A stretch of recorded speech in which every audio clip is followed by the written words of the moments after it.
வணக்கம் நண்பர்களே. கடந்த 3 நாட்களாக கோவையை கண்கலங்க வைத்த சம்பவம் கோவையை அடுத்த பன்னிமடை பகுதியில் 7 வயது குழந்தைக்கு நடந்த கொடூரம். இந்த கொடூர செயலில் ஈடுபட்டவர்களை கண்டுபிடிக்க காவல்துறையினர் 10 தனிப்படைகள் அமைத்து தேடி வருகின்றனர்.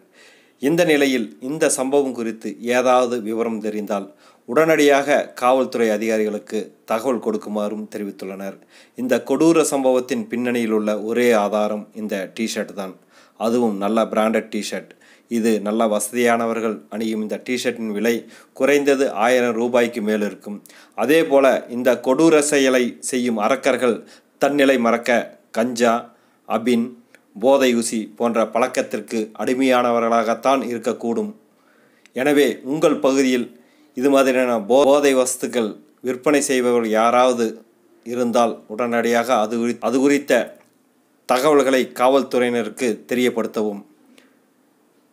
யாராவது எப்போதாவது இது மாதிரியான டிஷர்ட் அணிந்து செல்வதை பார்த்திருந்தாலோ அல்லது ஏதாவது ஒரு கடையில் இந்த மாதிரியான டிஷர்ட் விற்பனைக்கு வைத்திருந்தாலோ அது குறித்தான தகவல்களை உடனடியாக காவல்துறைக்கு தெரிவிக்குமாறு கேட்டுக்கொள்கிறோம். கொடூரர்களை களையெடுப்போம். காவல்துறையினருக்கு உதவி செய்வோம். நன்றி நண்பர்களே.